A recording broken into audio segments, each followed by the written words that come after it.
안녕하세요. 작가와 문학에 대해 소개하는 써니지입니다. 유익하시다면 구독과 좋아요 눌러주세요. 오늘의 문학은 원효대사입니다. 신라 불지촌이라는 마을에 설담날이라는 사람이 살았습니다. 어느 날 밤 설담날의 아내가 잠을 자다가 깜짝 놀라서 깼습니다. 유성이 품속으로 들어오는 꿈을 꾸었거든요. 설담남의 아내는 살며시 웃음을 지었습니다. 이건 태몽이 분명해. 설담날의 아내는 정말 아기를 가졌습니다. 뱃속의 아기는 쑥쑥 자랐고 어느새 태어날 날이 가까워왔습니다. 설담날의 아내가 집 근처 밤나무 밑을 지날 때 갑자기 배가 아팠습니다. 어찌나 힘이 드는지 집이 코앞인데도 갈 수가 없었습니다. 설담날은 얼른 나무에 옷을 걸고 아기 낳을 자리를 마련했습니다.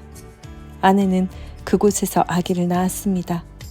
그러자 구름이 오색으로 빛나기 시작하더니 오색구름은 땅으로 내려와 아기 주변을 포근하게 감싸주었습니다.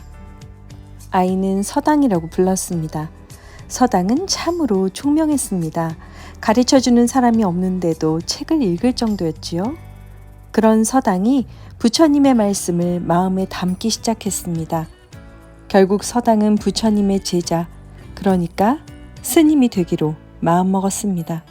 스님이 된 뒤 서당은 자신의 이름을 원효라고 지었습니다. 원효는 새벽이라는 뜻입니다. 당시 신라의 스님들은 중국으로 건너가 공부를 하려 했습니다. 중국이 신라보다 불교가 먼저 들어와서 그만큼 더 많이 발전했기 때문입니다. 원효도 중국으로 유학을 가려고 했습니다. 부처님의 말씀을 깨닫기 위해 더 많은 공부가 필요하다고 여겼습니다. 그러나 원효는 곧 유학을 가지 않기로 결심했습니다. 깨달음은 결국 내 마음에 달린 것이 아닐까? 혼자서 학문을 시작했듯이 원효는 부처님 말씀의 진정한 의미를 깨닫기 위한 공부 역시 혼자 했습니다. 부처님의 참된 제자라면 더 많은 백성에게 부처님의 말씀을 전해 온 백성들이 복되게 살 수 있도록 도와야 하지 않을까? 도저히 혼자서 공부할 수 없을 때도 있었습니다. 그럴 때 원효는 스승으로 삼을 만한 스님을 찾았습니다. 스승 가운데는 해공이라는 스님도 있었습니다. 해공은 특이한 스님이었습니다. 언제나 취한 채로 삼태기를 지고 다니며 노래하고 춤을 췄습니다. 하지만 해공은 참으로 대단한 스님이어서 원효가 물으면 막힘없이 언제든 답을 줬습니다. 원효는 그렇게 공부해서 학문을 닫고 깨달음을 넓혀갔습니다. 그런 사이 원효의 이름이 널리 알려졌습니다. 그러던 어느 날 누가 자루 없는 도끼를 내게 빌려주겠소? 난 하늘을 떠받칠 기둥을 만들 참이요. 원효가 노래를 부르며 돌아다녔습니다. 사람들은 수군거렸습니다. 아무도 원효가 왜 노래를 부르는지 알지 못했습니다. 이때 신라의 임금은 태종 무열왕이었는데 무열왕도 원효의 노래를 들었습니다. 무열왕은 껄껄 웃으며 원효가 장가를 들고 싶은 모양이라고 했습니다. 무열왕의 말에 사람들은 모두 어리둥절했습니다. 그러자 무열왕이 웃으면서 하늘을 떠받칠 기둥은 나라의 큰 인재를 뜻하는 것이 아니냐며 그런 인재를 만들려면 결혼을 해야 할 것이 아니냐고 했습니다. 무열왕은 원효를 요석궁으로 들게 했습니다. 요석궁은 무열왕의 딸인 요석공주가 사는 곳이었습니다. 요석공주는 남편을 잃고 혼자 살고 있었습니다. 무열왕은 요석공주와 원효를 짝지어주고 싶었습니다.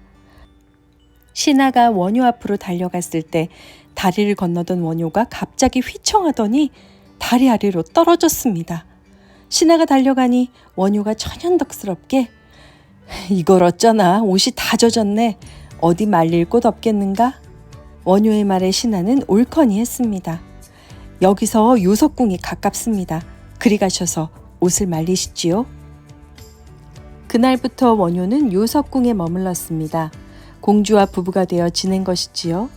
그리고 얼마 뒤 요석공주는 아기를 낳았는데 원효는 아기 이름을 총이라고 지었습니다.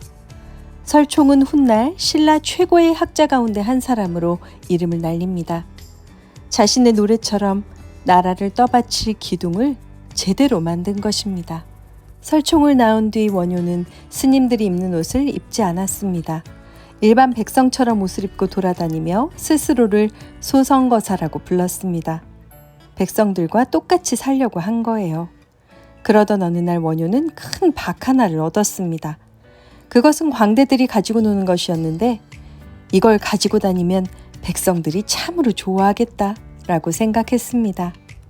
원효는 박 모양 그대로 도구를 만들었습니다.